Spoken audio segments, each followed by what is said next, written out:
We are going once more. Alright. Hey everyone. So when I last did a Subnautica stream, it was a little over 2 hours. Um, Made some amazing progress. It's pretty good. Then, my dumbass forgot that uh, this game doesn't have autosaves.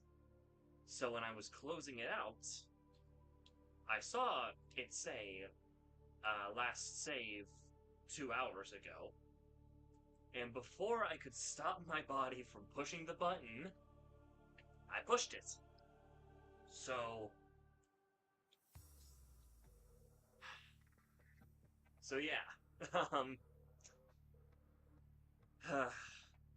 I lost all of that progress. So now we're back here to do it all over again. You know, it's a situation where I don't mind all that much because it means that I get to play more Subnautica. But I do mind in the amounts that it means that you guys are basically being forced to watch the same thing over again.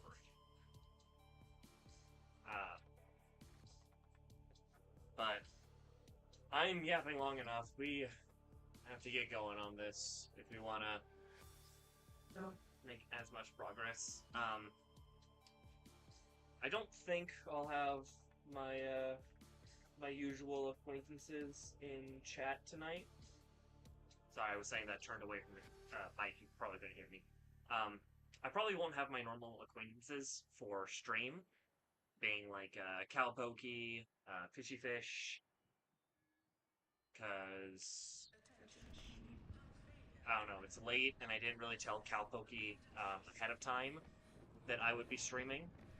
And I already got a confirmation from Fishy Fish that he's probably not going to be here. So, yeah. But let's see what we can do. See how much progress we can make back. Hopefully enough.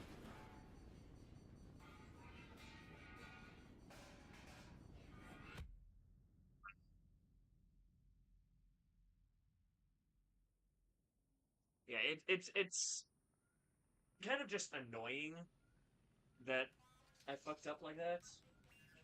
Because it's a really basic thing to just not do. You know, you usually don't just delete all of your save progress.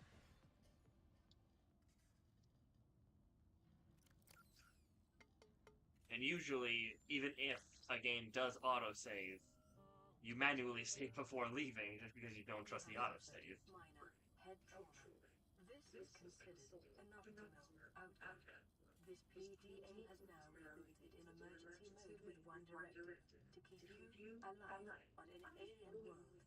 Please refer to the databank for detailed. I have to turn down my TV because apparently the microphone was capturing the game audio, which is not good. Okay.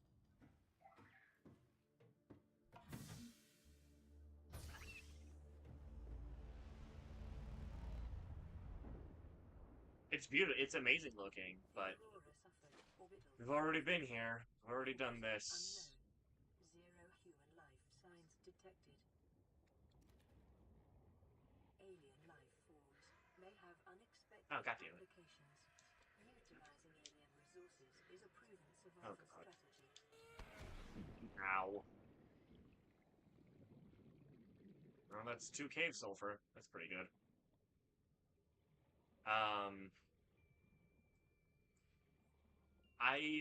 I do really, really love this game, and like I said, it's not really that big of a deal to me that I lost that progress. because I can just replay it and I don't have an issue with that.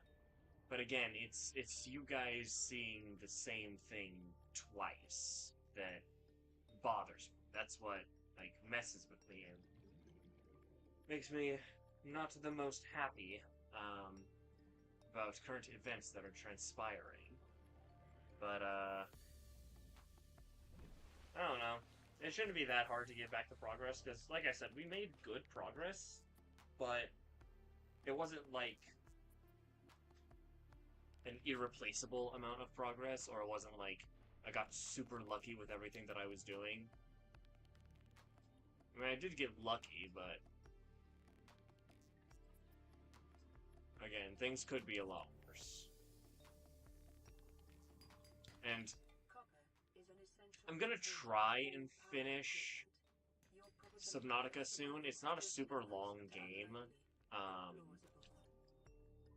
And after I finish it, I'm going to move on to playing Hollow Knight. Because Hollow Knight is one, just an amazing game of Oxygen. But also, Silk Song should be coming out pretty soon. We don't have like a specific date, but at the Nintendo Direct, is that what it was? It said that it was coming out this year. So, I mean, that's really all that we have to go off of. And, excuse me. Well, I have played Hollow Knight multiple times in my own spare time. I want to have a playthrough of it uploaded and like all set up for that before Silk Song comes out, because I want to jump straight from that to Silk Song. Maybe not straight to, but you know what I mean. I want to be able to go to Silk Song afterwards. I meant to go down. And I don't want to just jump straight to a Silk Song playthrough, because I don't know. I just don't like doing that. Jumping to like the newest game without having played the older one. Just not how I like to do things. So I'm gonna try and I don't want to rush through Subnautica just for that, because then you're not getting like the full Subnautica experience, and you're not. I don't really know what the word is, but basically you're kind of being cheated out of certain aspects of Subnautica if I just rush through it. So I want to take my time to get through Subnautica and like enjoy it as I'm going through it. But if I can't get through it fast enough, which is unlikely, but in the event that I can't get through it fast enough, I don't want to scare yet. I'll just kind of put Subnautica on hiatus and jump into Hollow Knight. Because Hollow Knight won't take me like a super... Oh god. Won't take me like a super long time to finish. But it just might take me long enough. Life on this planet grows in unusually distinct and diverse And if it does take a while, I have to swim to the surface. If it does take a while, I want to have that time, that like buffer space, before jumping into Silk Song. Because I do want to try and do Silk Song pretty close to release, because that's when people are going to be... Because that's when people are going to be looking for it a lot more. And if people are looking for it a lot more, there's a chance that I will be one of the people that they find looking for Silk Song stuff. Unlikely, but who knows. But, yeah, wait, no, food. say I'm kind of rushing. Um, I'm also a bit tired. I'm starting the stream at 10, so I'm gonna be going till like roughly midnight. Um, The knife remains the only exception. oh, I should also mention why I was gone. Um, as you guys know, my partner, I think we called him Rainy here. I think that's what we called him. Rainy was over here visiting, and they came over here by train. Um, and then we decided that going back would be, yeah, okay, I remember now. It would be through train coming here and then driving back, um, like manually. And it was a beautiful drive. Uh, we went up to Oregon first, do a little extra stuff. Then we headed from there to Idaho, I think. Then from Idaho to Montana, then to North Dakota. It was a beautiful drive. Um, the scenery was amazing. When we got to like the part of North Dakota that I was taking him back to, um, it kind of flattened out because it's like just farmland over there. But I don't know, it's still pretty. I still liked it. Um, yeah, that took a decent bit of time. I got back like a day ago, something like that. Not too long ago. Was it like 2 days ago? I don't remember. But I'm back now, back to streaming, back to working, doing shit. Um, ugh. I got a decent amount of new Warhammer miniatures. Um, got some more corn stuff. Because I am big into Warhammer.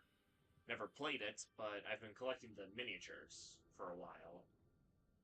Um, both Age of Sigmar and 40k, and a bit of 30k through the Horus Heresy. I only have like one miniature from that though. Full music.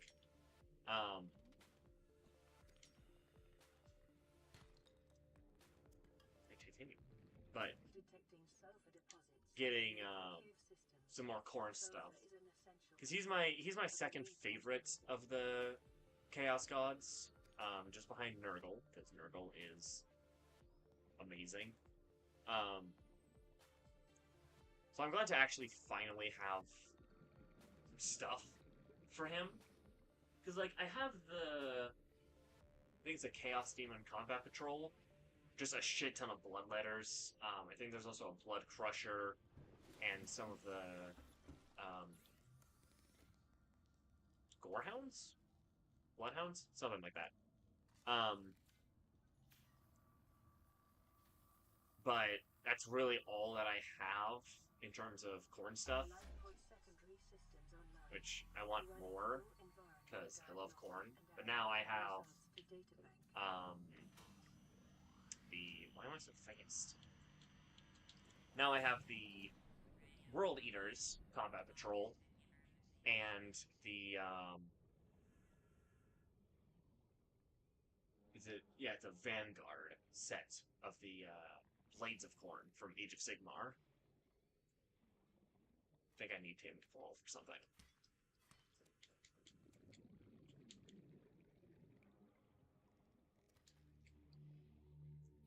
But yeah, I'm very happy to have them. Cost quite a bit of money, but I just graduated, so I had some money to spare and spend on myself.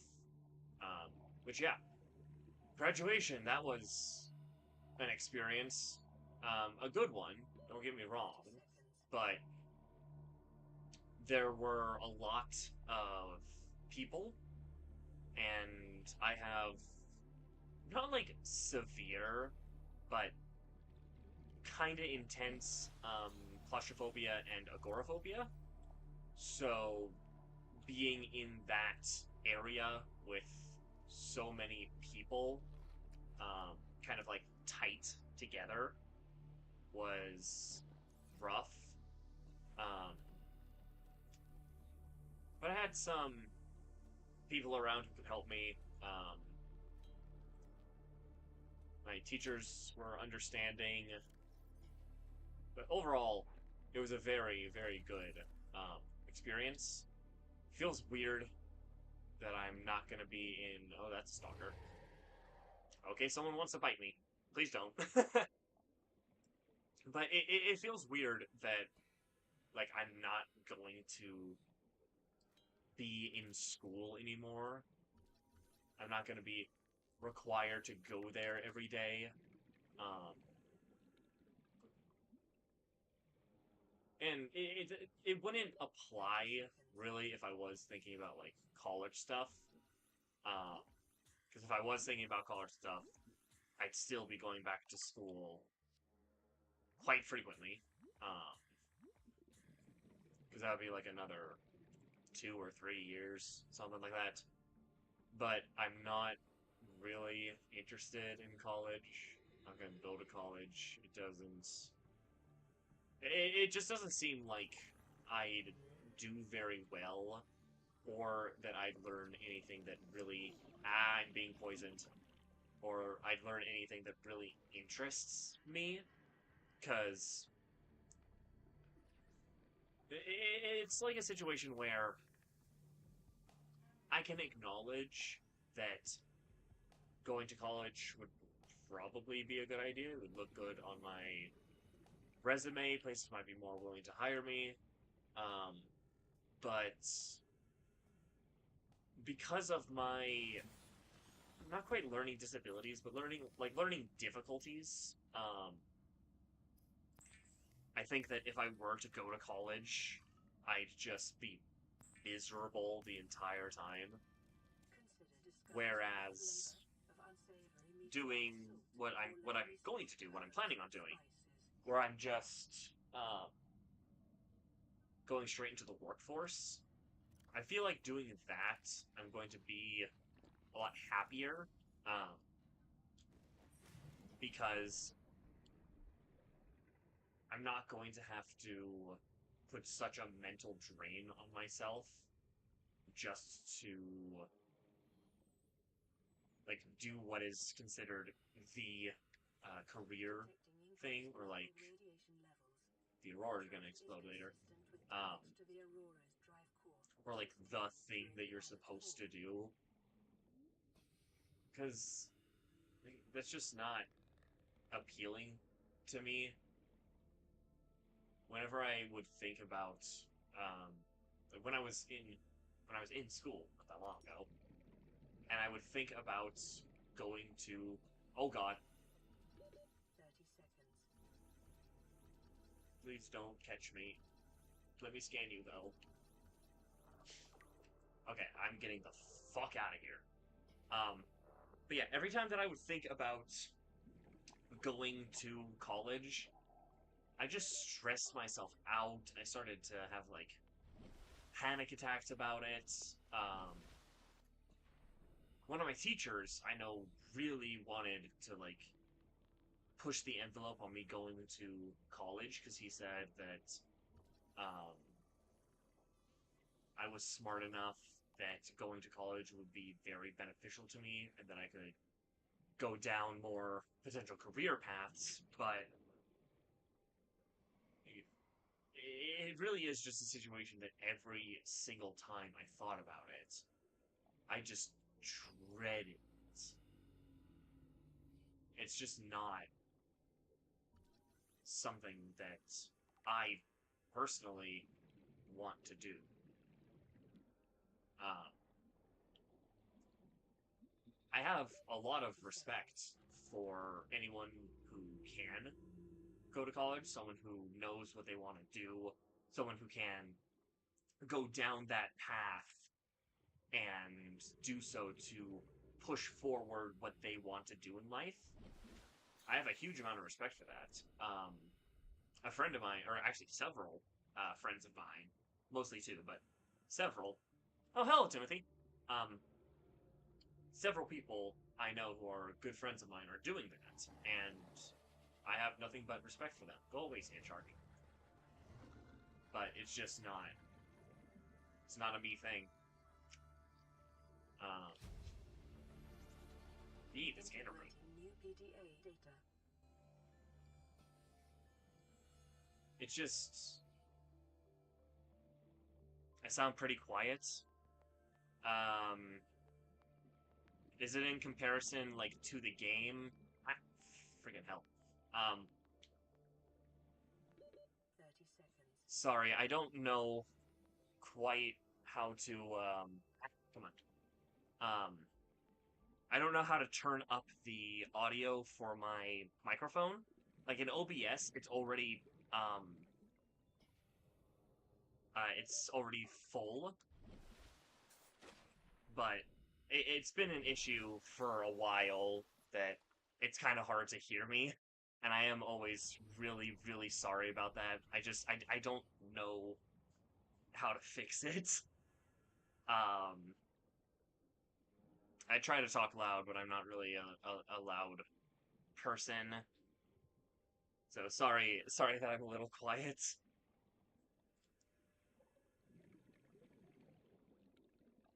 Um, my mic volume. Could that be like a settings thing? Well, yeah, because in OBS there's like a little slider bar where it's like it won't go higher than this or it won't go lower than this or things like that. Um, Aside from that, I don't know how to mess with the volume of the microphone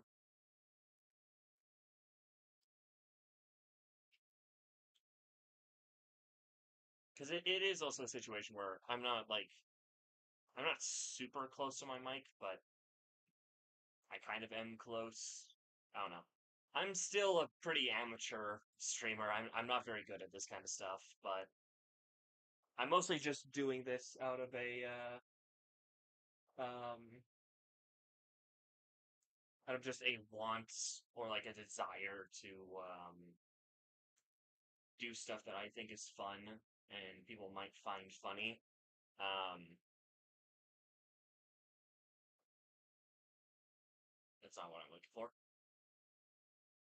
Yeah, I'm not. I ain't good at this kind of stuff. Um, I don't really know technology all that much, despite being relatively young. Um, I just never really learned all that much about technology and stuff like that. So I wasn't really in like a position where I could learn a whole lot. Okay, I think I might have found something. How does this? Oh god, that peaked. Oh god. Is this any better?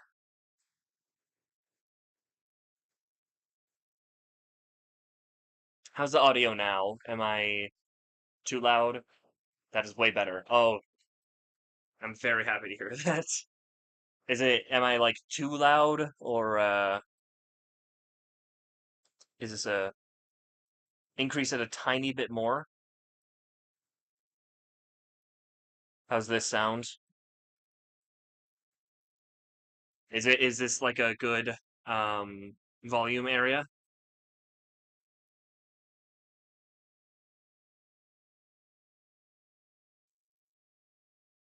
Perfect. All right.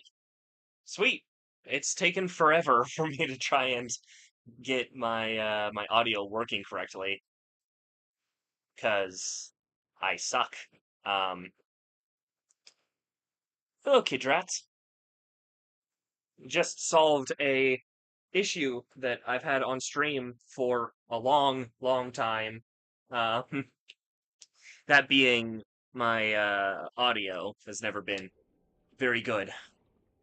But welcome, Kidrat and Timothy. Um, I've done a stream on Subnautica in the past, but when I did it at the end, um, after stream was over, I forgot 30 seconds. to frickin' oxygen. I forgot to save because I forgot that this game doesn't do autosaves. So I lost the 2 hours and 3 minutes, something like that. I lost the progress that I had made. So this is another stream to try and make back up that progress so that I can continue on. Because I had said earlier in stream that I wanted to do do Subnautica and then jump over to the game Hollow Knight because Silk Song is coming out, and I want to do a stream on Silk Song pretty close to its release. But I didn't want to just jump straight to Silk Song. I wanted to have something Hollow Knight on my channel before jumping over there. Um, so the main plan right now is finish up Subnautica, then jump over to Hollow Knight, finish that, and then jump to Silk Song when it comes out. But if I can't finish Subnautica, then it's not going to be a big deal. I'll just put it on the side and then complete it another time. Um, I might do Below Zero. I don't know for sure yet. That one's still kind of up in the air a little bit. But yeah, I love Subnautica. I went on multiple tangents in my previous stream about how I think Below Zero is really cool. Yeah, I think it's really cool too. It doesn't speak to me as much as the original Subnautica, which I'm sure is not an original criticism. But I mean, New blueprint. it's still a really cool English. It's still a really cool game, and I think that it's still because I went on multiple tangents in the original 30 seconds. stream that I did about why I love Subnautica, what I think Subnautica does really well from a game development standpoint, and how in certain projects that I've done that involve game design, I haven't made any like full proper games yet, but whenever I've had to do stuff that involves game design, I've looked to Subnautica, things like Dark Souls, From Software, all of that kind of stuff, as ways to do good aspects of games and figure out how to do certain things within a game really well. So Subnautica is really, really good with sounds, atmosphere. I think it does a really good job at the survival aspect of a survival game. Like the food and water isn't too oppressive, but it's like just enough that you're constantly aware of like, oh, I need more water, or oh, I need more food, like that kind of stuff. It's not super oppressive like some other survival games are, which has always been something that annoys me. Um, so I need a battery, lubricant, and copper wire. I think I have all the materials for that. Lubricant. But yeah, Lubricant I is essential am for someone making who vehicles and power plants. I really like looking to um like the games that I really enjoy. I like looking to them for things like good writing, good game design, good world building, like all of that kind of stuff. I like pulling from something. I like having that um kind of source to look at I need one more copper ore.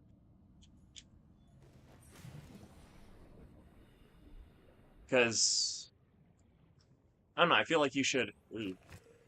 No, leave me alone. God damn it. Fucking crash fish.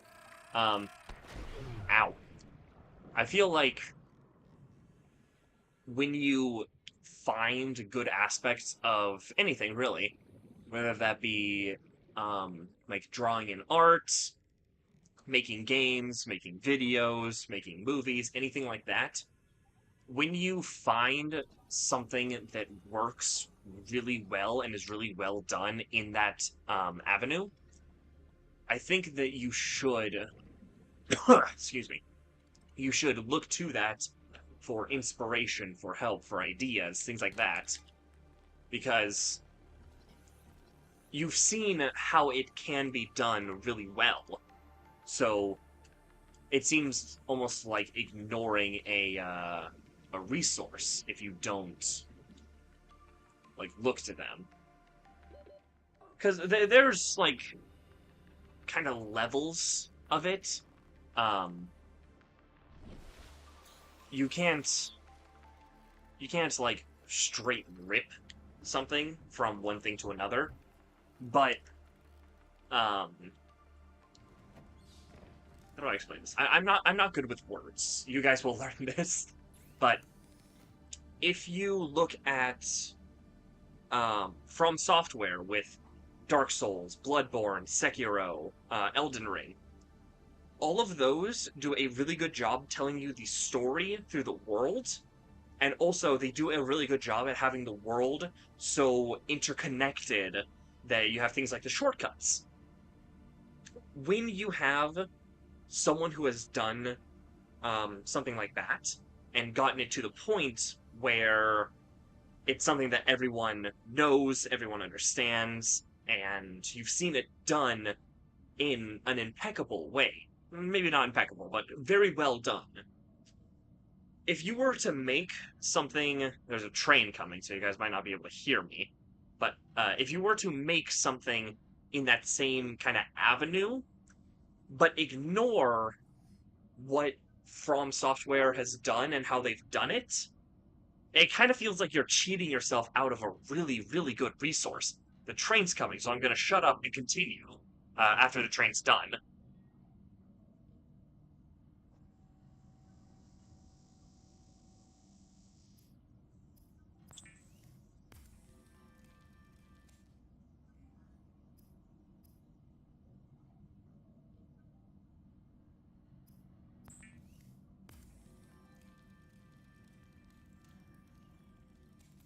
I still never know if the train is getting picked up on stream. You heard no train? Oh, that's surprising. I live right next to train tracks, so it's very loud. Um, for me at least. How do I? Oh, clear. There we go. Yeah, but yeah, when you have someone who's done something really, really well, um, I just feel like you're losing out on a good resource of like what to look to uh, for if you're making any type of project in a similar vein. Because like when I first started drawing, um, I this is still true, but when I started drawing, and even now when I'm drawing, I don't have really an art style. Um, I want to fix that, but it's not an easy thing to do. Um, my art style constantly shifts and changes to whoever I'm trying to emulate. Just because I've taken so much inspiration from other people in the kind of area of drawing. I've taken so much inspiration that I'm just kind of an amalgamation of a ton of different art styles. 30 seconds. There's something here. Oh, it's more sea glide stuff. So it kind of ends up being that. Scans suggest Well, yes, I don't have Recouping like extends a the life specific cycle of the brain style, and connects it and with other sometimes my art looks like brain it's networks. made by different people. I still am taking in like techniques and ways of doing art because I'm looking at the way other people are making that art. Um, and well, I definitely want to at some point have my own Acquired. art style and make stuff that's a bit more um, creative and not like too similar to other things people make. Um, it's Acquired. definitely a challenge, but I feel like you shouldn't. Sorry, I was getting distracted. You shouldn't be too like harsh on yourself if stuff that you make is a little bit too similar to something else. Because I mean, call this cynicism. It kind of is, but there's the idea, um, that there's not really a type of original idea. That everything that we think of that's quote unquote new is just the brain remixing um, certain aspects from different stimuli. And well, I kinda disagree with that.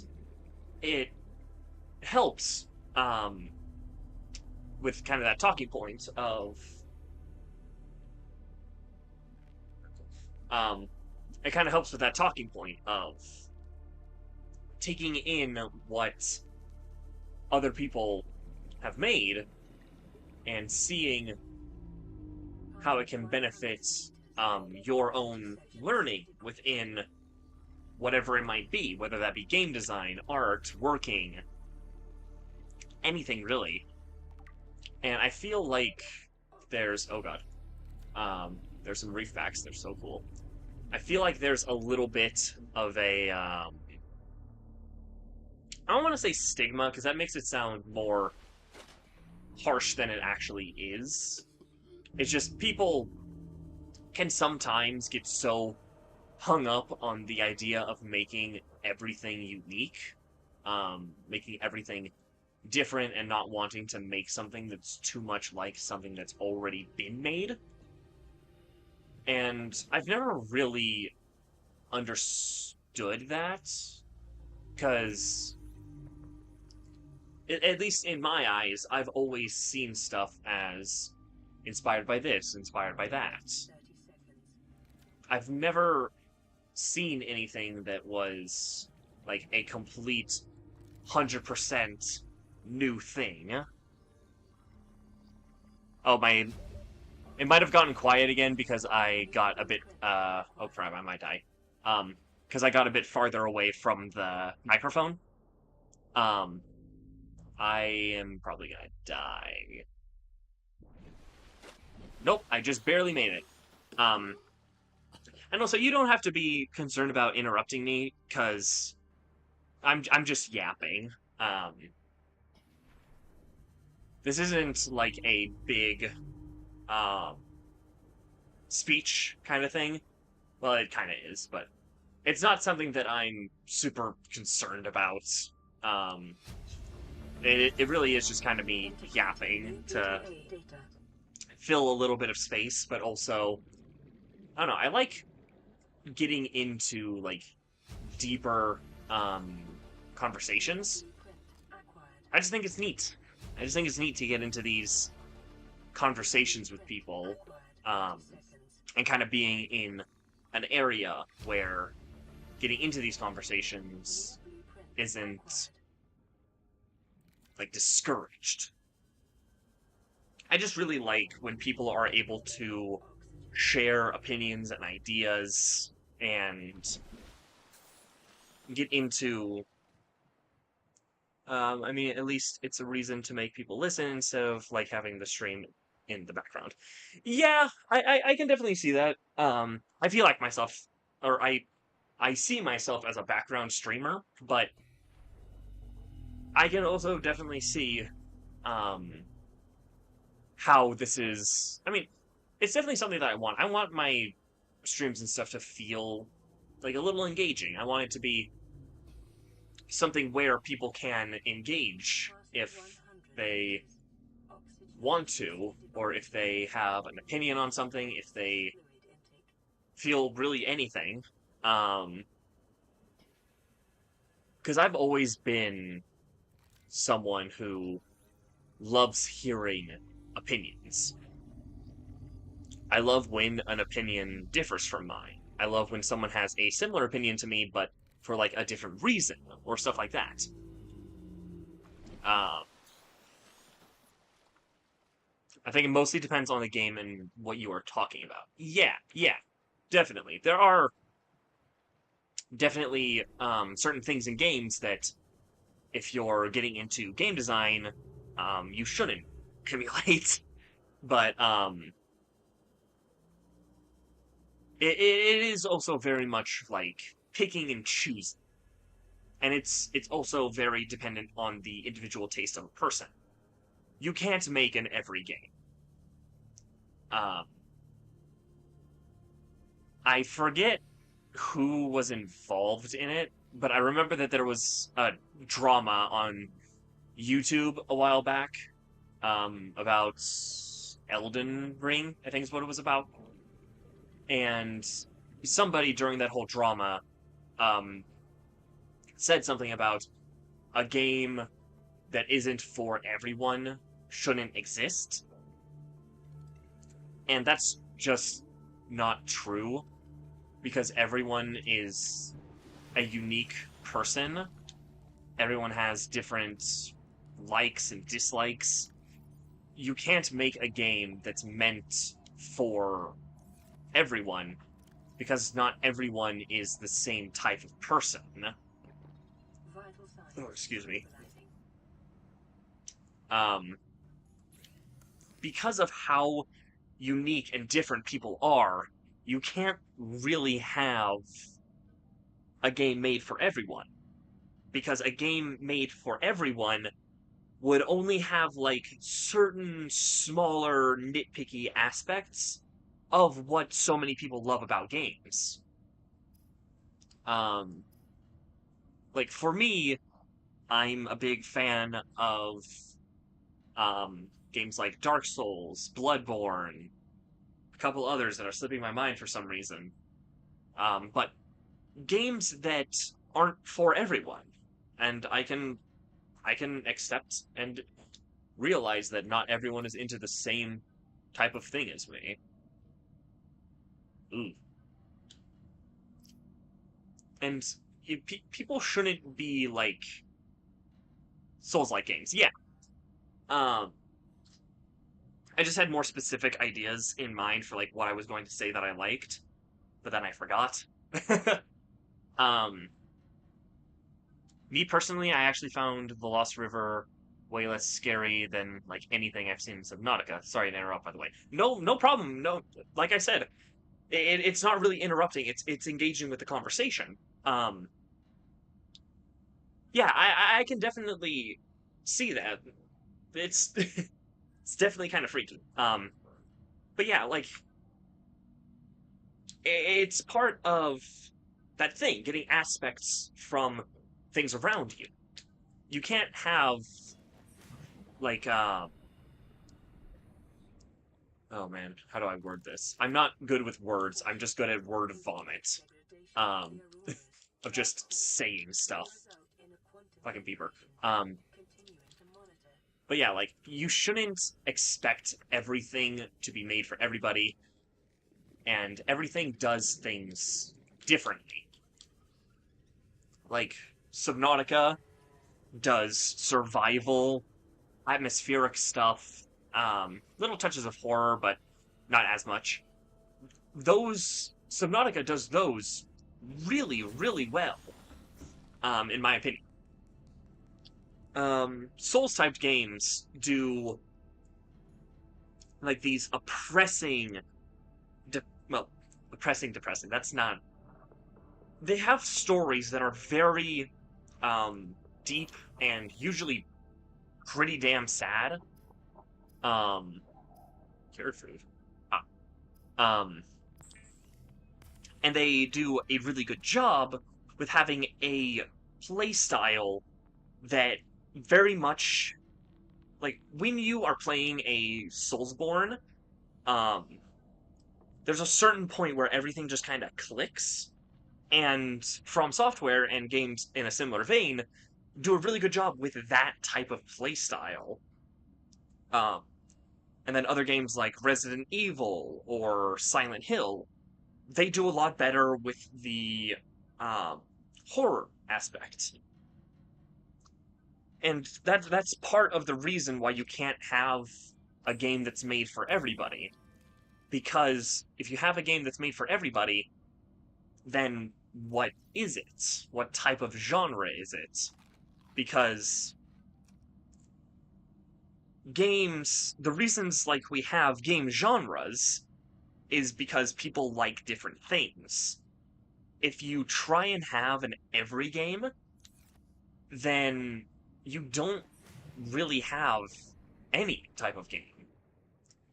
If you try and have something that tries to capture everything that everyone loves about every type of genre simultaneously, I'm sorry, but it's gonna be garbage usually, unless you're like impeccable at game design and writing and stuff like that. But people love so many different things about different games, and some people really only like one type of genre, or like one type of game, and that's okay. Um, I'm personally not one of them, but I can see the reasons for it. Yeah, when you have the ability to lean into whatever kind of like one aspect you think someone does really well, um, oh, oxygen, and you're able to find something where it's like, hey, I want to do this kind of thing, and then you try and see who does something similar and does it well. Um, Haha, bladderfish. Um, I usually get into a certain type of game before growing bored and changing into something more fun. Yeah, that's that's kind of how I am as well. But I have like certain favorites from each type of genre that I'll keep and go back to every once in a while. But yeah, that exemplifies it. Like if we play the same type of thing over and over and over and over and over again, we just get burnt out. We get bored. We don't have as much fun. It's it's kind of like that same thing with the oh man, I don't remember where I got this from, but I remember somebody somewhere said if you ate your favorite food every day for the rest of your life, you'd grow to hate it. Because humans, I'd say just naturally, are creatures who want things to change. We don't want things to stay one specific way. We want things to change and grow. And when we have only like one option for something, then we grow bored of that really fast. And it just kind of ends up making you depressed or angry. It's part of the reason why, Vital signs um, stabilizing. because my friend group and I ask some weird questions to each other that, heard out of context, probably make us sound insane. But I feel like that's also most friend groups. But I was asked one time why I did. Oh, also, can you increase the mic? Sorry for the multiple questions. I just keep hearing it quiet. I don't know if it's actually myself. It's probably on my end. Um, I'm not super good at any of this, as we've established, considering that I didn't know how to change the volume of my mic. Um, but yeah, I was asked one time why I did something a specific way, and I told them because I am a creature of habit, but um, trying to form habits are something that I struggle with. So, what I will do is I'll try and find the most complex way to do something when I am first learning how to do it and how to get into a kind of flow of doing it. I'll try and find the most complex way that I can. And this is just how my brain does it. It's some type of neurodivergence. I don't know what type, but um, I'll find the most complex way to do something. And then whenever I start feeling like that burnout feeling with it, like I want something different, I'll change how I do that one thing. Because when I change that, it's like a refreshed and different feeling. Um, it makes it so that I'm not feeling like trapped in doing one thing over and over and over again. It's a very weird way to do it, and when I've talked to I don't want to say mental health professionals because I don't think that's what they were, but people who know more about the brain and stuff like that than me, when I talk to them, they're like, the way that you're doing things is making it a lot harder on yourself. And chances are you're going to burn yourself out faster. And um, oop, it feels so good seeing a player that is new to Subnautica just playing the game and not trying to see a straightforward goal. Actually, I'm not new to the game, but this is just how I play. Um, I don't like to rush through to like the story stuff. I just like playing the game and enjoying it and having fun with it. Um, I also hate gritty games, but somehow I play War Thunder in almost a daily basis. I don't know if you heard about it. War Thunder, I have heard of. I have literally no idea how it plays or anything like that, but I have heard of it. Um, that's another kind of whole talking point with stuff, is that I've noticed um, sometimes there are things that overall we strongly dislike or hate, or it's like not our kind of thing. But um, there are always exception type things. Like for me, I have a thing with music where like it's not really like a specific genre, but basically music where all that it is are people complaining or gloating or talking about doing stuff like alcohol and drugs and sex and all that kind of stuff. Get off of me, fucking bitch. Um, I've noticed that I'm really not a fan of that type of music, but every once in a while, just going through like random playlists of music that I'll find, sometimes I find a song that is about that kind of topic, and I like it. Um, because sometimes, even though something does include things that we're not fans of, um, sometimes it's possible to have, um, oh man, how do I word this? It's very possible to kind of experience something that we really do not like, but certain aspects of it or a way that it's done make us feel differently about that one individual thing rather than like the entire uh, genre in its entirety.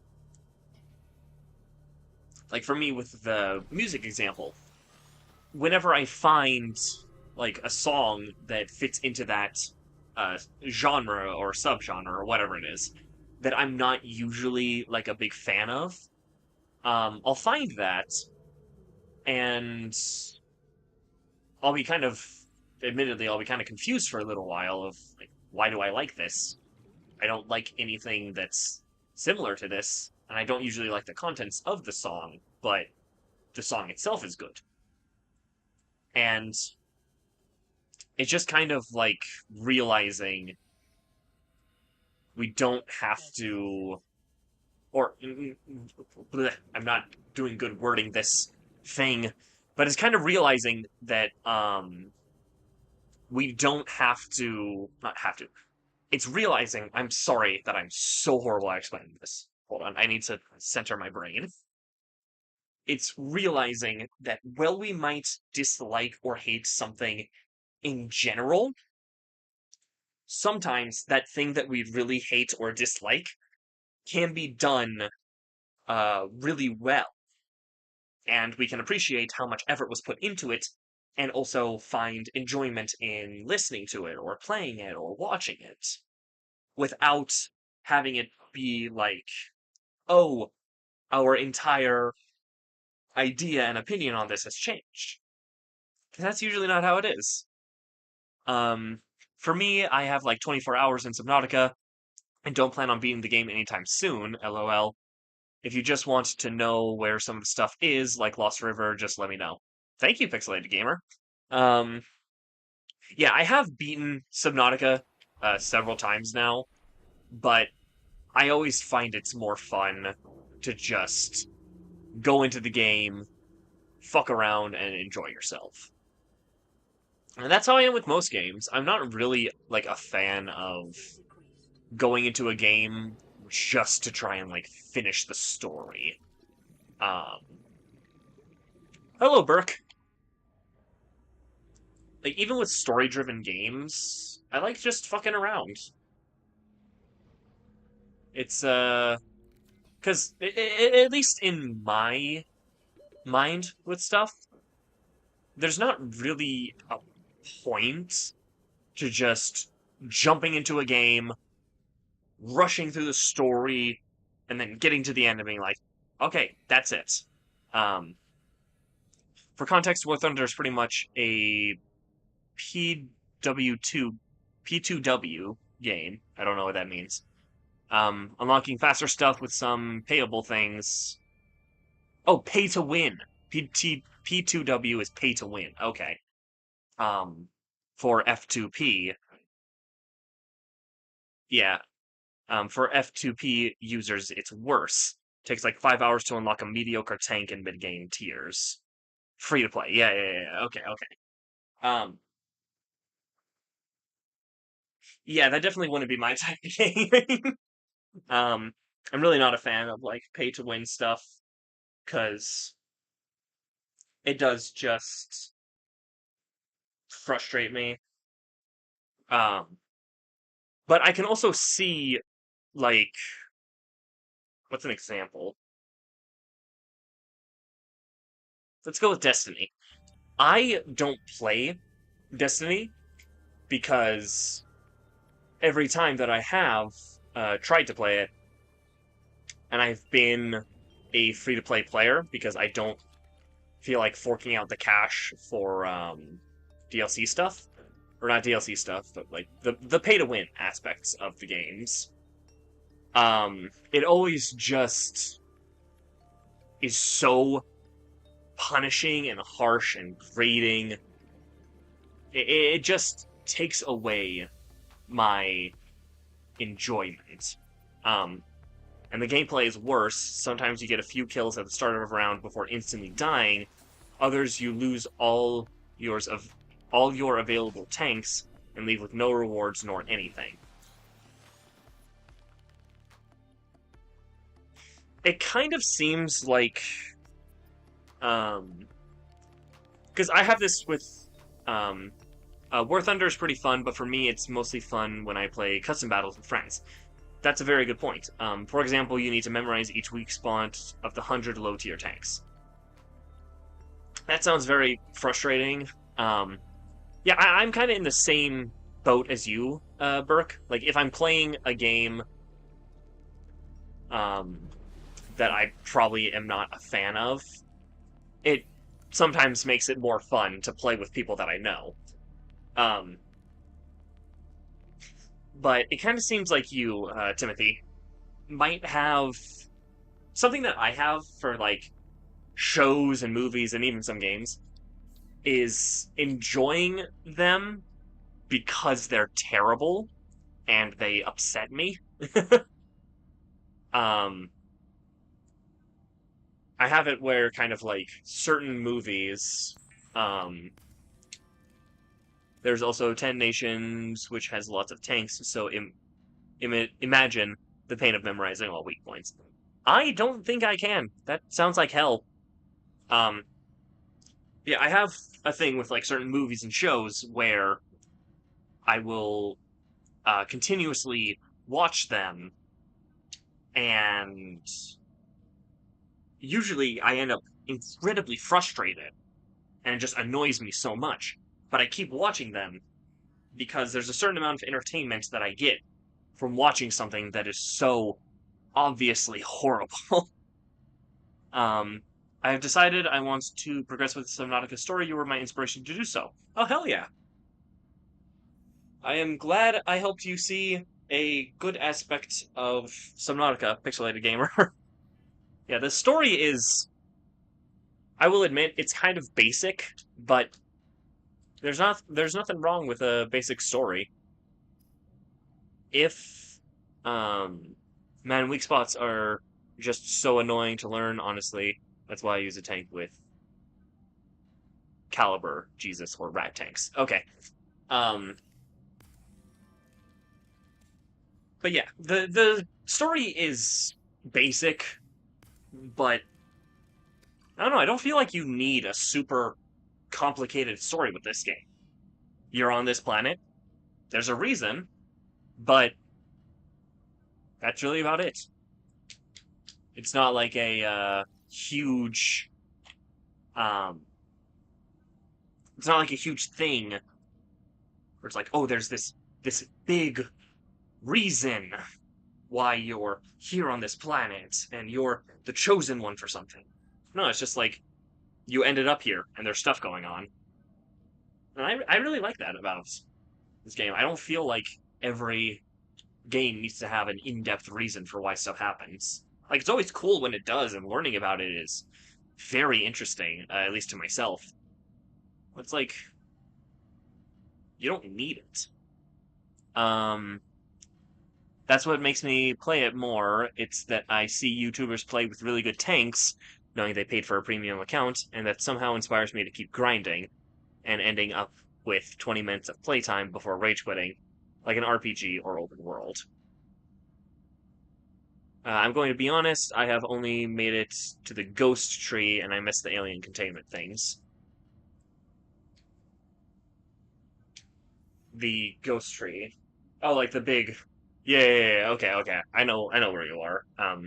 Subnautica is really fun and a great horror game because it like gives you comfort, and then a Reaper Leviathan says, "Nah, I'd win." Basically, the main thing about I'm gonna pause so that I'm not slowly dying. For me, the kind of horror aspect of Subnautica is drawn from the kind of fear of the unknown that it has going on. Um, sorry about that. I had to burp. Because when you're in the water and just like looking out into the darkness, you have no idea unless you play the game multiple times. You have no idea what's out there, and then you start hearing all these noises. To be honest, I never played Subnautica, and I've seen hundreds of videos about it, and I've been saving up in order to buy it, or saving up to buy it. I'd definitely recommend it. This is 100% a game that I would recommend to tons of people. It's so fun. I love it. But when you're looking out into that darkness, you don't know what's there, and then you start hearing all these sounds, and you're panicking, and you don't really have like a safe place because your base at any moment could start rupturing. Something could bump into it, start breaking it. Like, there's a fear that you never know what's out there. But there is no thing in the world that can make me go into the void zone. Correct. Because the void has nothing. There's no reason to go into the void. And also the silent protagonist really immerses you into the game, and it makes it so that you feel like you are the person in the game. Yeah, silent protagonist stuff can really do that if done well, and I think Subnautica does it really well. Because Subnautica doesn't really have people who are talking at you.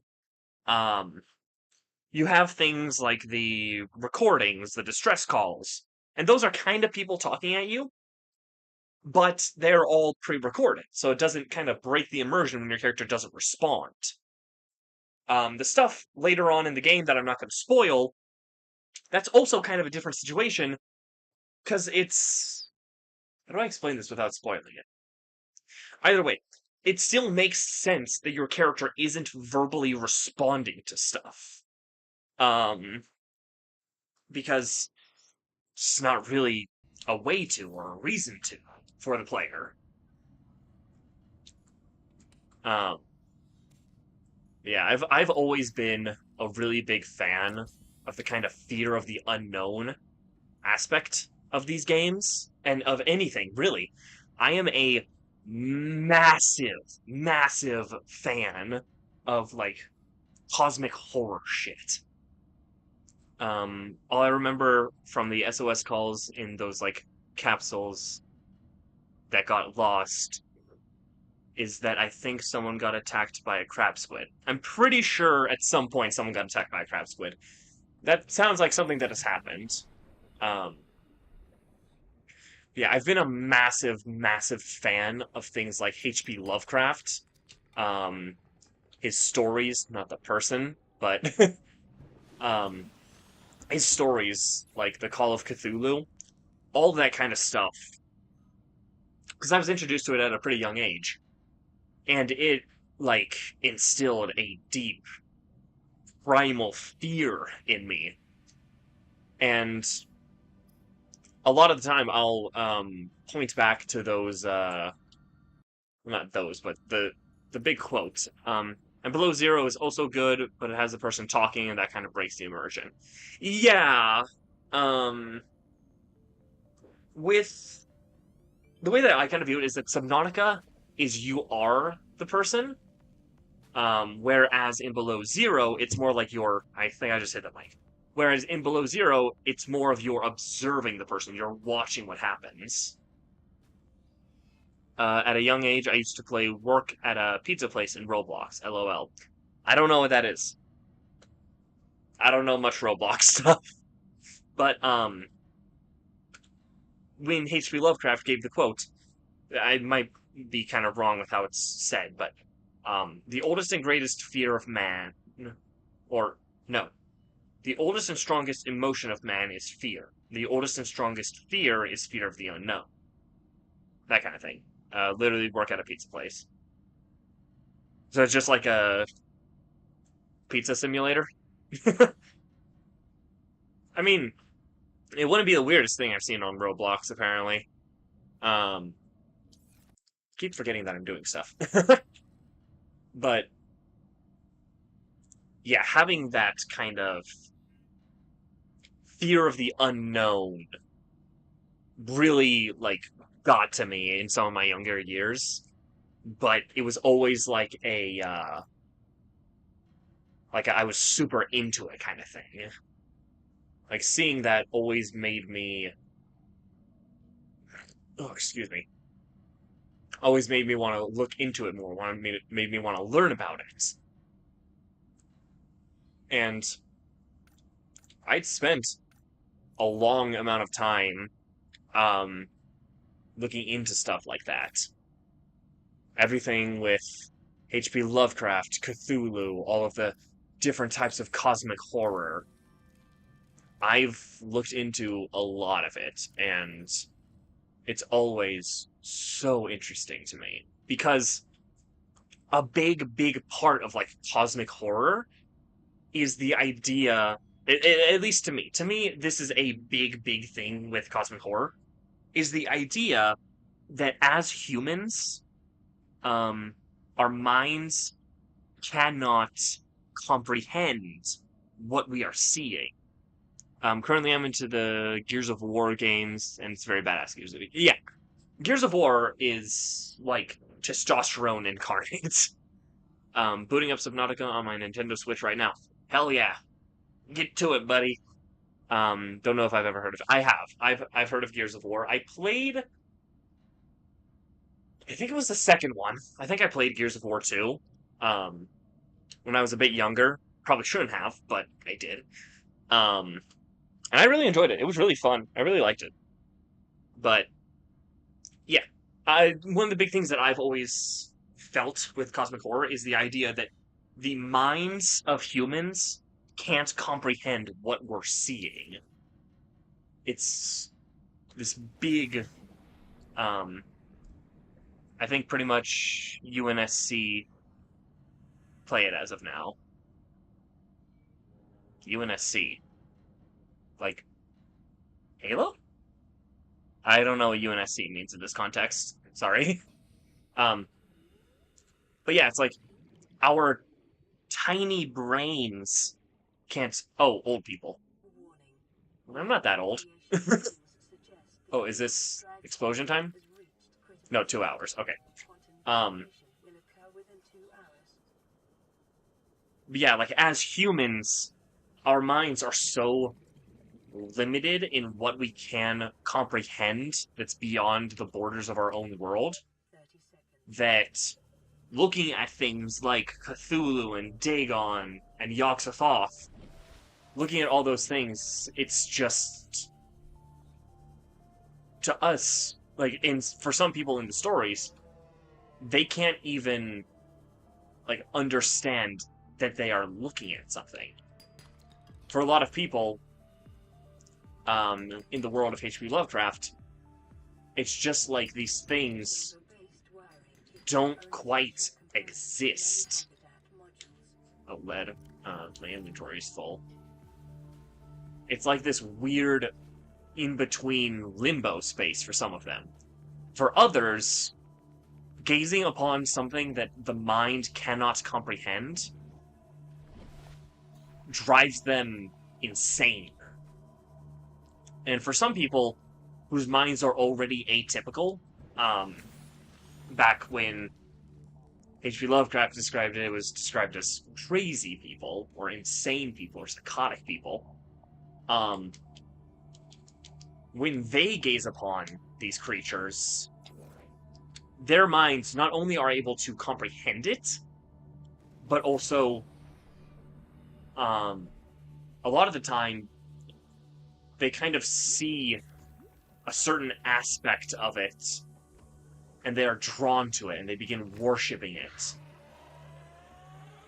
And it basically becomes like their one and only desire is to serve and know those types of creatures. Oof, I forgot that I lost my basically maxed out Seamoth to a Reaper when going for Cyclops engine fragments. My 12th time going back to the Aurora. Man, that always sucks when you have like a super pimped out Seamoth and then a Reaper just shows up. It's always rough. But yeah, the idea of like, oh, this thing's dead. The idea of these cosmic horror type things, it's always just fascinating to me. I love it. I love cosmic horror stuff. Again, one of the big things, or one of the big like examples that I always point to is H.P. Lovecraft, because that's my first introduction, and I think it's some of the better done cosmic horror stuff. But there are, once again, kind of going back to an older conversation in the stream, there are things that type of every type of story does really well. Like there are certain things done in other Mushroom Forest time now, I guess. I need lithium. Yeah, I gotta go Mushroom Forest for lithium. Um, whew. But like there are certain aspects done in different stories that are really, really well done. But then there are times where they're not really done as well. Um, have I ever played Helldivers 2? Yes, I have played Helldivers 2. It is indeed a blast of a game. Um, I don't play it too frequently though, because I would say better with friends, but I got none. Same, Timothy. Same. Um, I played it once. Well, once solo and once with a good friend of mine. Um, well, I might get on stream one of these days for something, but that does bring up a kind of small topic for conversation. Um, when I first started playing Helldivers 2, it was when the flying Terminids were kind of just recently introduced. Um, and as a part of our mission, we had to destroy hives. We were basically across the map, and I had a big rocket launcher. I don't know which one, but I had one of them, and it was one that you get help from another player reloading. And I kind of looked over, and I saw that the hive was peeking over like a ridge, and I said, what are the chances that from here we can shoot at it and the game will actually register us shooting and destroying it? And I did not think that it would, but of course, firing it, it hit it, blew it up. Objective complete. When a game can give you that kind of freedom and like a certain level of reward for thinking outside of the box, I think that's a really well done aspect of a game. When you have something that is so like linear thinking. Like you go this one way, you do it this one way, you do this one thing. You kind of lose out on the creativity that humans innately have. So when you can have something that rewards you for thinking differently, I always think that's a really, really cool thing. I think Helldivers 2 usually works in realism and humor. Yeah, yeah, I've definitely seen a lot of realism and a lot of humor with those games. Those games? That game. I haven't played Helldivers 1. Um, I need more copper. Um, yeah, when a game rewards you for thinking like that, I think that it's done a very well job. Very well job? I joined in the middle of the Illuminate War. Oh, so you're like still relatively new. Um, because when I joined up and the flying ones were just introduced, I don't think we even had like the teasers of the Illuminate, like the blue streaks through the sky and stuff like that. Like what they were doing, just unlock the walker. Hell yeah. Like when they were doing all those little things to be like, oh, there's some other threat out there. It was like, that was pretty dang recent. Yeah, like when I joined up, they weren't even doing that, so man. It's weird to think about how long ago I started playing Helldivers 2, and yet I have barely played Helldivers 2. It's fun. It's fun. It's just the like one or two people that I can play it with, I can't play it with them. Um, at least not that often, because they got other stuff in life, same as me. Um, I think you were at the Automaton War. Maybe. I think the Automaton had been around for a little bit when I joined up, um, but maybe not super long. I will say, I fucking hate fighting the automatons. It sucks. Give me bugs all day. I do not want to fight the automatons. I hate them. They're so scary. These ghost rays be giving me Ghost Leviathan PTSD for real. Yeah, yeah. When you like catch the look of a ghost ray out of the corner of your eye, you're gonna flinch. It's just gonna happen every time. There's no stopping it. There's no protecting against it. It's just gonna happen. But that's fine. It's gonna happen.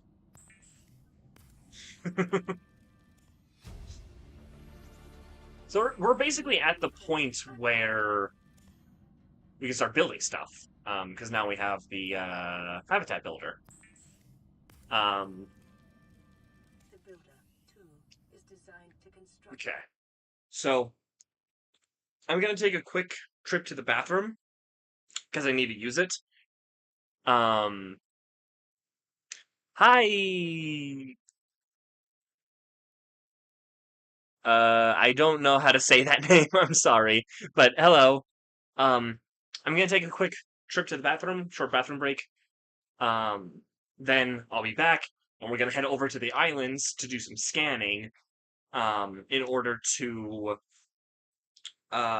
build the multi-purpose rooms. So I will return shortly.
It.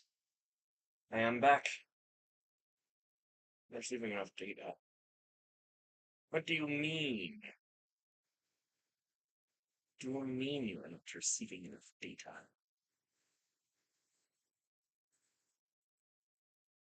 I keep thinking the automatons have some kind of self-aware mind because when you fire at them while they are shooting, they start missing shots like they get scared or disoriented. Oh, that's new. I didn't know about that. That's interesting. So, okay. Gotta click back into the game. I hope that you guys are going to not experience. Hey, Brooke. I hope you guys aren't going to. Oh no, it is. Ah, fuck me.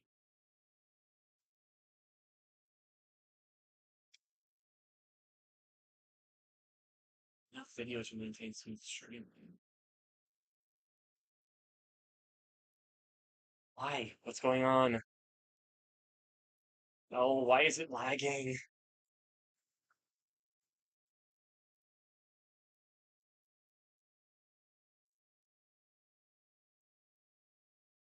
Oh, why are you doing this to me? No.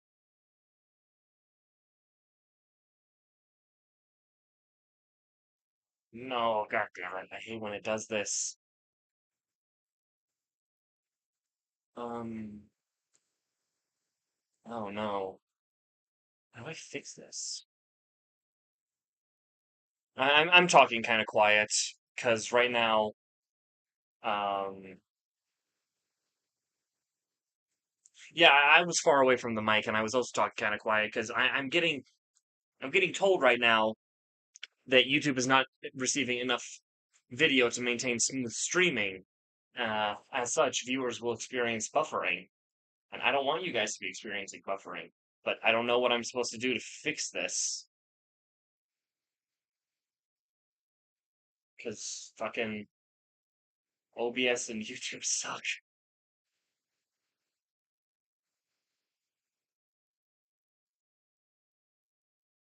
It's something with my internet, I'm pretty sure, or maybe it's my computer. My computer is being extra slow right now. That's weird.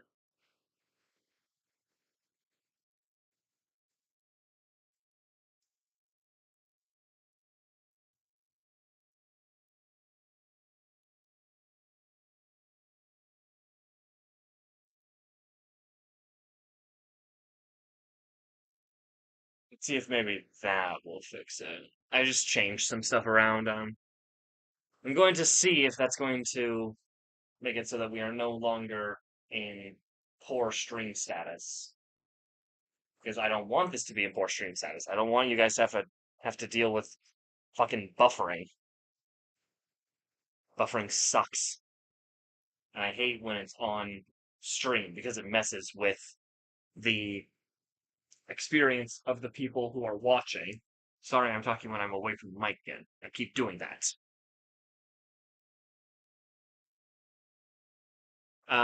I think you need to keep playing, maybe because it will detect that you are moving in the game. Maybe. I'm willing to give it a try.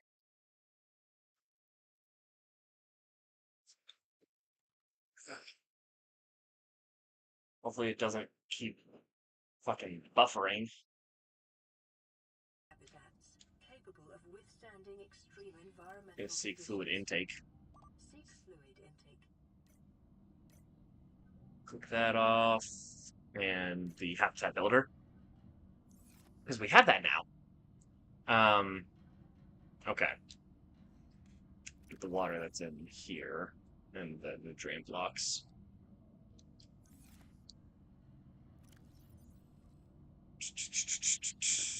Vital signs stabilizing. We can also make the water from this bladderfish.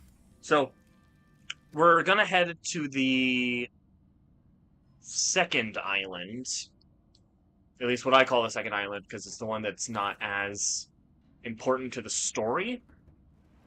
Um, so I think it's that one over there. Also, I should definitely make a Discord server, even if it's barely any people. We can like get feedback on the streams or etc. or ideas. That's not a bad idea. Um, I'm not super active on Discord, except for like contacting one or two people. Um, but yeah, I don't see why not. Um, that might be something that I do in like my spare time is get that spot set up. Yeah, it is definitely a good idea, Timothy. Um, there's also a massive hello? Stalker wants to eat me. There's now a massive delay on stream. So unfortunately, there's gonna be like a minute or so before I respond to people's or like that you guys see me respond to your messages, but I don't know how to fix that. I don't know if I can even.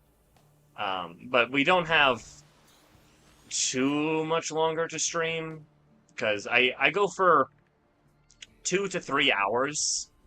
Um, I would definitely join. Oh, thank you, Burke. Yeah, I usually go for 2 to 3 hours. It's 11:30 right now. I started at about 10. Um, so for me, I'm probably gonna be stopping around like 12.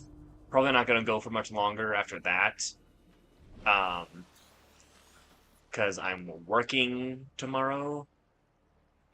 But yeah, so we won't have to put up for it for a super long time. The stupid delay. Also, the massive floaters underneath this island is so cool to me. You don't really need to be active, just check Discord a few days and check some channels like ideas, streams, or etc. Because I'm willing to help with the making and etc. I definitely wouldn't mind. Like I said, I'm bad at this stuff.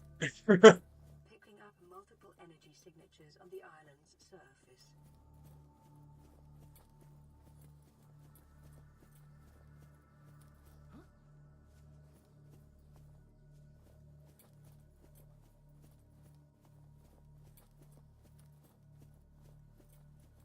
Where are the places? I know that there's one up at the top, or two up at the top of mountains, and then the rendezvous point. No, the rendezvous point is the other island. Um, this is just the island where you could get like the multi-purpose room for the habitat builder. That's the main reason why I'm here. Um, I also like to get I think it's the lantern fruit, which is just a really, really good source of food. BTW, the floaters have a mouth on the side. They vacuumed onto the island. Yeah. Um, and I think it's mostly interesting to me because like we see the smaller floaters and we can pick them up, we can stick them to stuff, we can do all kinds of stuff with them. And then you see these massive ones. It just kind of like makes you wonder, like, the hell happened to get them this big? New blueprint acquired. Sorry, I do that. I also explained it. I explained it in my last stream of um, Subnautica.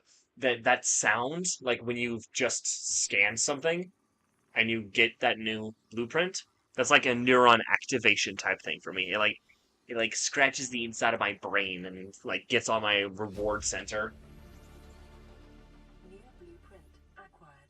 Um, Everyone is bad about stuff. Ahem, War Thunder, and you just need to try new stuff and get feedback. When you feel like it's forced, you can just ignore it and do your own stuff. Fair, fair, yeah. Integrating Um, PDA data. what was I scanning? Wait, you? There's something for a second. Um, yeah, I remember back when I kind of first started, before I did some of my rebrands, because I wasn't always, um, ow, I wasn't always this account. I used to go by several different names, and I've kept changing and rebranding because I've just not been like that big a fan of the content and stuff that I would make um, originally. And also, like, I changed around my stuff to be a bit more discoverable because New blueprint. I was super generic and it was super hard for like people to find my stuff. They are ancient floaters, so they have been there for thousands of years, and now the island is collapsing. Yeah, like I said, I just find it like neat that kind of ow, freaking cave crawlers. Um, that kind of like initial entry into this game, and you're like, oh man, those ones are huge. Why are they so much bigger than the ones that we know? Like, what happened? Like that kind of stuff. That mystery. Purple tablet. Oh, the thing's about to explode.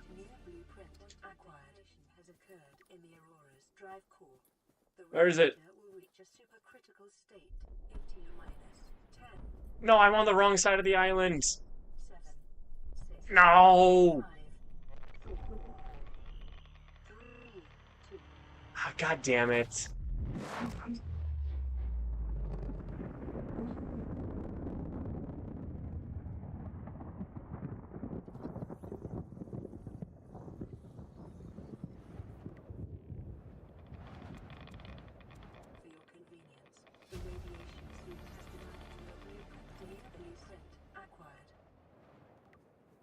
God damn it.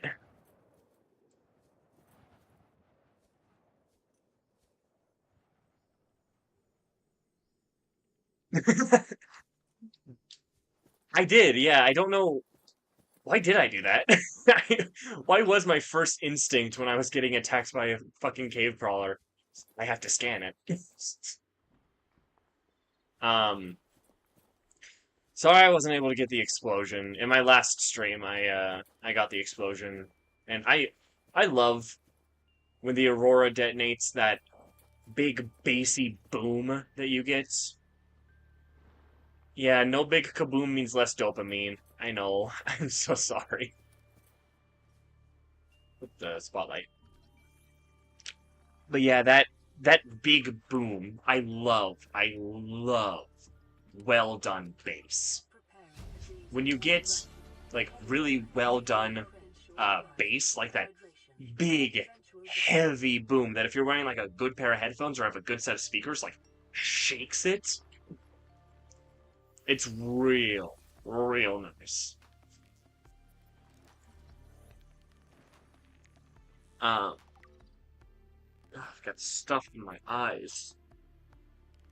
But yeah, I love that explosion because it's a good example of doing the it's a good example of how to do like the really heavy bass really well. Oh, you need enameled glass? Oh, fuck, man. Oh, enameled glass sucks to get. This is me personally, I hate every time I see in a recipe. Um, Also, that's a thing Below Zero did worse is no kaboom. Yeah. I mean, it doesn't really make sense for there to be a big kaboom in Below Zero, but they should have found a way to do it. But yeah, whenever I see enameled glass come up in a recipe, I let out an actual audible groan. Because fuck enameled glass, man. It sucks.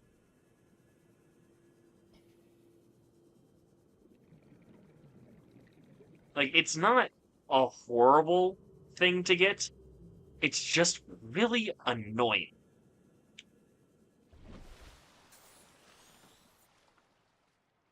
Yeah, the Aurora has finally detonated. Oh, my neck.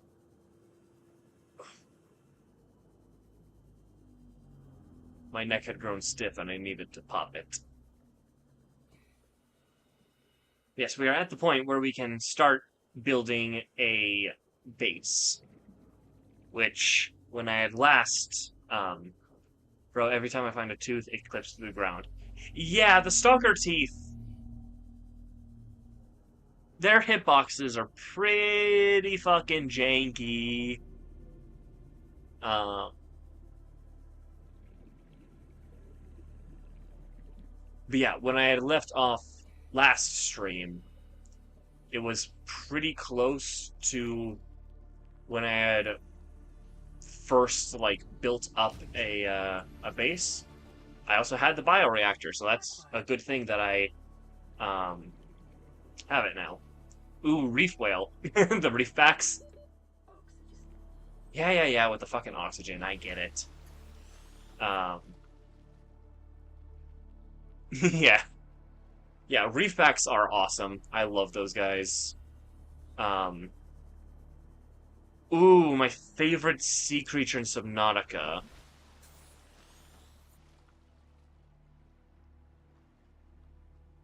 Ooh, I mean that's a good choice.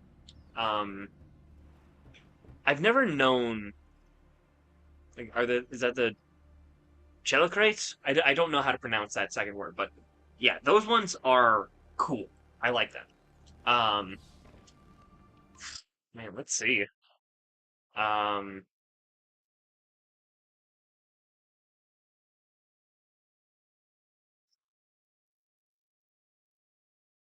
I think it might be the Reefbacks. I just the Reefbacks are so cool. The sound that they make is so heavy. It's so bassy. I really like it. Um,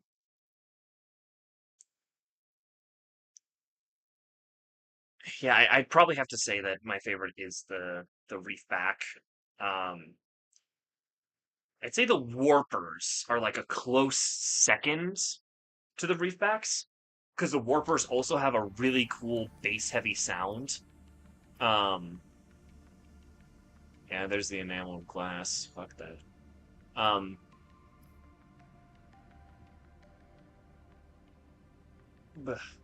I agree because the Reefbacks make a cool sound and they look cool. Yes, exactly. Reefbacks are awesome. Um, but yeah, the Warpers also make a really cool sound and they're super scary looking and intimidating. Um, I should grab my titanium. Um, but yeah, so I'd say Reefbacks with Warpers as a close second place.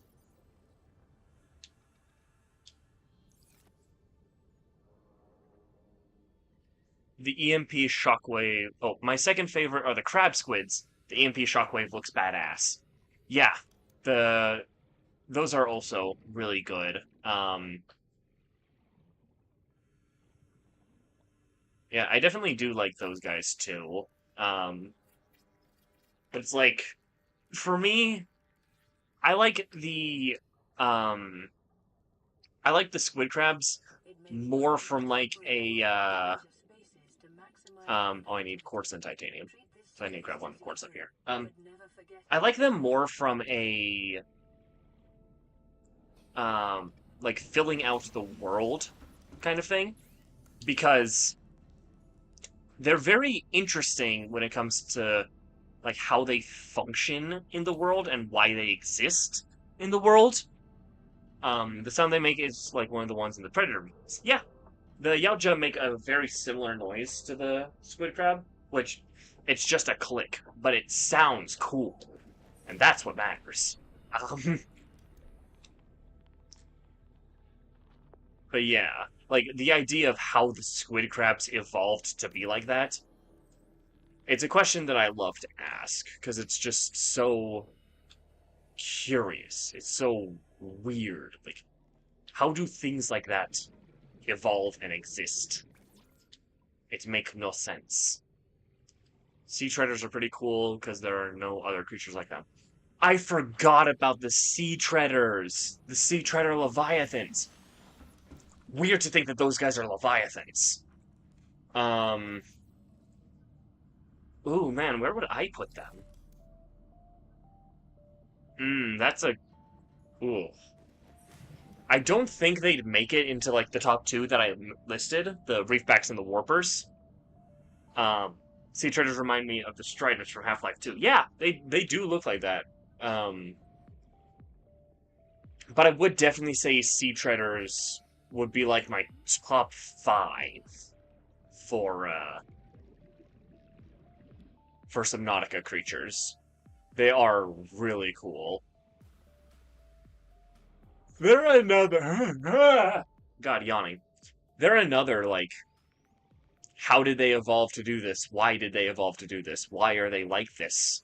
Kind of thing. Like they posed so many questions, and yet we get nothing. We're not told anything about them explicitly aside from when we scan them and the datapad says some stuff. But it's still not like um definitive. Like it's not stuff that we know for sure. It's stuff that we're like it's probably this. Which also applies for a lot of the animals in our real world. A lot of animals and critters in the world, we don't know why they evolved and turned into this. They just did. Stop trying to eat me, Stalker. Um,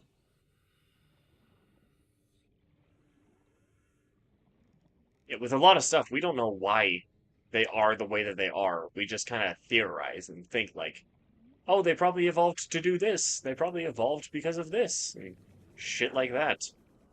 We're all just talking out of our asses. We don't know what we're saying. In reality, God, crash fish. In reality, we probably do, or at least they do, because they're smart and they're scientists and shit. Me right now, I'm talking out my ass. I'm just yapping and blabbering as I'm trying to find a piece of fucking copper. Um, I just stretched and my thighs started to hurt like crazy. I think I got a cramp, lol. Yeah, those are pretty rough when you start to stretch and your muscle tightens and constricts.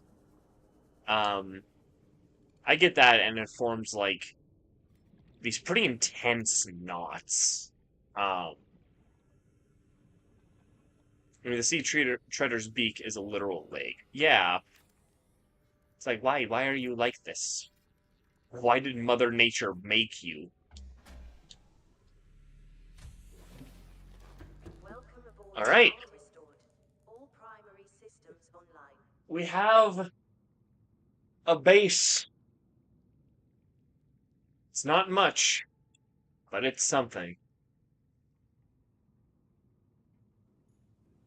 I'm gonna just make a couple um lockers. That's the word that I was looking for. So that we have spots for storage. Oh, I need one more titanium for that. I've got a ton of scrap. I mean, they take nutrients from the ground. Yeah, but it's like because there are, I think, animals in our real world that get nutrients out of the ground, um, and have like a pretty long like beak or proboscis, which is a fun word to say, proboscis. But it's not quite the same as a sea treader because, like you said, with a sea treader, that's like a proper fucking leg that they use to walk around and then just extract nutrients from the ground.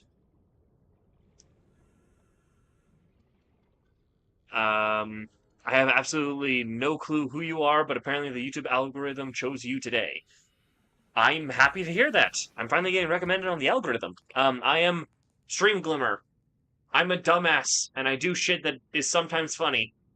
That's it. Um, as a little kid, what was your worst nightmare you had while sleeping? So, um, I just got so many soccer teeth. Hell yeah, pixelated gamer. Um,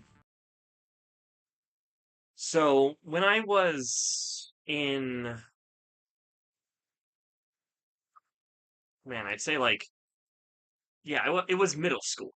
Um, when I was going into seventh grade, um, a very, very dear friend of mine, um, passed away in a car accident. They were turning their Jeep around like kind of a U-turn type thing. Um, and a semi T-boned them, and him and his father both passed away it was basically, at least according to like um uh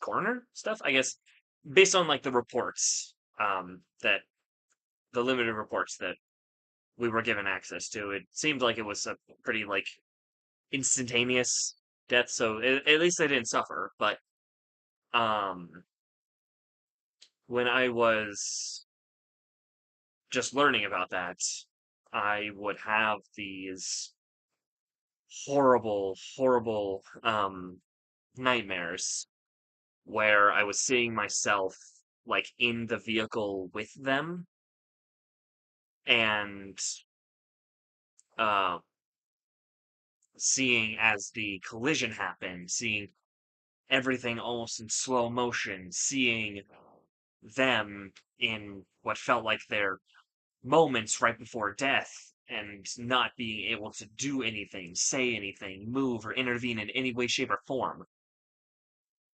And it was a series of reoccurring nightmares for,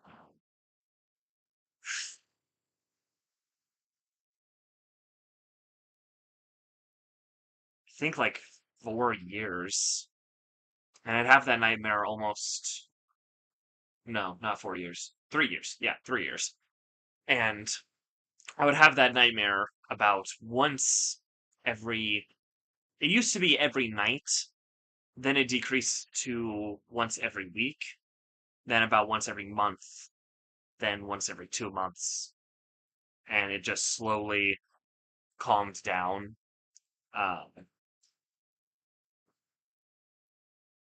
but yeah, I'd say that was probably the worst nightmare I would have when I was little. Um, it was bad. It was rough.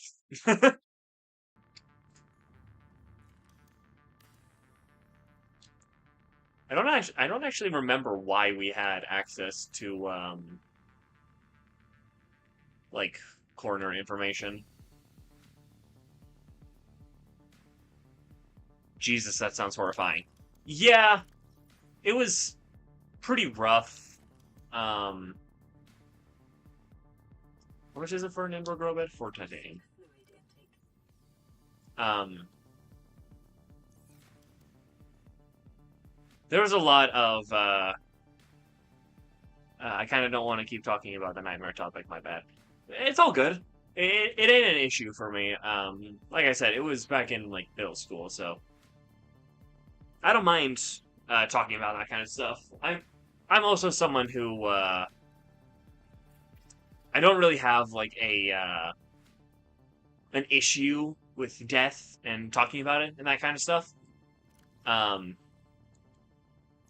I think it probably has something to do with because I was introduced to death so early in life, but also my mom. She works with uh, the sheriff's office, so she's around a lot of death all the time. Um, so I feel like because of that, I don't quite view death the same way other people might. Um, like for me, it's not like a taboo topic to speak of. See, you can see them actually growing. Um, I don't know. It's just always kind of been like, yeah, it's a thing that happens.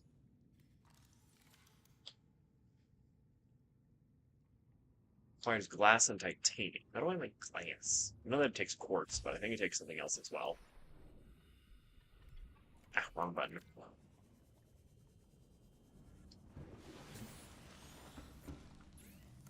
Yeah, we are getting kind of close to the end of the stream, so oh, it just takes 2 quartz, and then for making that, it's 2 glass, 2 glass, so 4 quartz. Got it. Um, yeah, we're getting kind of close to the end of stream, so pretty soon I'll be calling it for the night. But I mean, we made some good. progress, I feel like I got back the for me is also a thing that well just happens inevitably. Yeah, death is it's not really something that's like actually it might just be me being a friggin' weirdo, but even when I was like little, like when I was first introduced to death, like sure, it scared me for a little bit, but I got really used to it really quick and the idea of like, oh, everyone dies at some point. I was kind of just like, huh, okay. Fluid intake immediately. Like, don't get me wrong, it's not going to be a situation where, um, it's not going to be a situation where I'm like looking forward to death, or even like when it actually comes for me, I'm not going to be scared because Lord knows I'm going to be fucking scared, and I don't want death. It's scary, um, but it's also like when I'm able to tell that it's coming, I don't think I'm going to be like trying to run from it. I think it might also be because of how Vital signs my stabilized. family views things like the Grim Reaper. Um, because I've had some people like talk to me and say like, "Oh, the Grim Reaper's horrifying. He does all this stuff and he kills you," and I'm like, "Not really." In my eyes, he's never really the one that like kills you. He's just the one who takes your spirit and ferries it to the afterlife. He's basically just there to keep you company. I forgot to make the glass. Um, yeah, he's basically just there to keep you company as you go from the living world to the not so living world. This is about to sound corny, but isn't being scared what makes you human? Yes. Fear is, like I said with the H.P. Lovecraft thing. Um, oh, did I not get quartz? I completely forgot, apparently. Um, yes, fear is, like it said with the H.P. Lovecraft quote, the oldest and strongest emotion of man is fear. Fear is a very, very specific thing. Um, the fear response in any animal, really, um, but I'm gonna stick kind of mostly to humans. The fear response is meant to keep us alive. It is because of the fear response and the development, reach back, and the development within the amygdala that humans are still alive today. Without fear, our race would have died off a long time ago. And being specifically afraid of death is also another very big, very human thing. But it's also, in my eyes at least, it's also a bit conditional. Because, like I said, I'm not going to be um, like fearless when death comes. When death comes, I'm going to be afraid. I'm going to be scared. There's no doubt in my mind about that. But I don't see myself fighting. I personally feel like when death comes, I won't be like trying to run from it. If that makes sense. We got very morbid very fast with the topics of conversation, but hey, you know what? That's kind of how streams are. Topics bounce off the wall constantly, and you never really know what the topic of conversation is going to be. You need one titanium. Gib.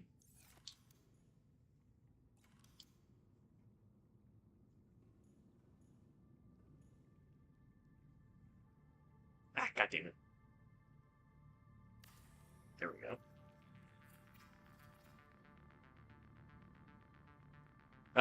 Damn, the Blood Kelp Zone.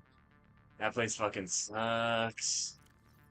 Alright. I don't have any fish to put in here, but I think that I can remember to save this time.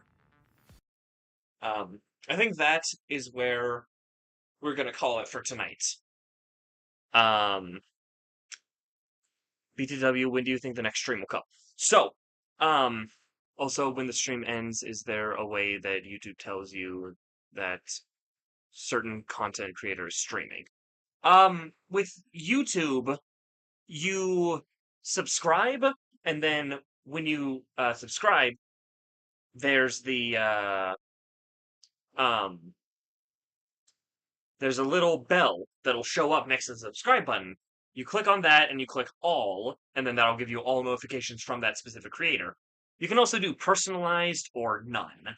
Um, I don't know how personalized works, but yeah. So to answer your question, Birch, I have gotten what I'm going to try and have as a now certain and specific streaming schedule. I'm going to try and stream in the evenings of Tuesday, Thursday, and Saturday.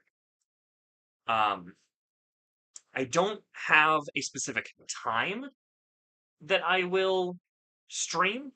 That's going to be much more fluid, but I know that it will be in the evenings, likely after 7 p.m. PST. And it will be Tuesday, Thursday, Saturday. I might miss one of the days. If I am going to miss a day, I'm going to try and make a community post so that um, people are made aware that, hey, I'm not going to be able to stream tonight. It might be just as simple as like, hey, I'm not feeling it. Hey, I'm burnt out. Hey, I have something going on. That's really all that's going to be. It's just making sure that do I know the game Trailmakers, BTW? I think I think I know Trailmakers. That sounds familiar. Um, but yes, that's where we're going to call it for this stream. Um, thank you everyone for coming into the chat and talking. This has been um this has been a very successful um stream for me. Usually I have um a couple of friends who are in chat that I talk to, but I am so glad that new people came in and that you guys were so willing to chat and get into these weirdly deep and philosophical. That is how much you inspired me. I'm happy. I'm happy I did it, Pixelated Gamer. I'm glad you're having fun. But yes, thank you all for being so willing to talk and exchange conversation. Is there a way I could unsub from all the accounts and just sub to yours? I got memory loss, and I feel like it's gonna fly past my mind when the schedule day comes. So you can go into your subscriptions. Like there should be a tab on bye Burke. There should be a tab on YouTube that says like subscriptions. You can go into there and you can see all the channels that you're subscribed to. You would unfortunately have to go through each individual one and unsubscribe manually, but and that'll take a while. But if you do that, it'll essentially clear out your sub box. Um, but yes, thank you everyone coming into chat. Timothy, Burke, Pixelated Gamer. Those are the most active ones, but I know that there were others. Hold on. Um, Gallywag, thank you for coming into the chat and checking me out on the YouTube algorithm that I randomly got recommended to you on. Um, Olive Olivatwani? Olivatani? I don't know how to say that name, but thank you as well. So, if you want to help support the channel, there's of course the donations up in the top corner. That's a QR code. Um, I will make sure to thank everyone who donates. Um, Also, will there be a future Discord server? I'm looking forward to joining it. I will look into making one. Um, but yes, if you want to support, give the video a thumbs up. It's always helpful getting it pushed out to other people. If you want to help try and make the streams better, there's of course the donations. The link is in the description. There's also the QR code up top. If you want to keep up to date with my future streams, hit subscribe, hit the bell icon, and you'll hopefully be notified whenever the time comes. But yeah, thank you everyone. I look forward to seeing you all. Well, maybe not all of you, because I don't know, you guys have lives. But I look forward to seeing anyone who comes into my next stream. I hope to see you all there, but I also don't want you putting me in front of other life stuff. See you next time, Pixelated Gamer. All right. Thanks, everyone. And I'll see you next time. Bye bye.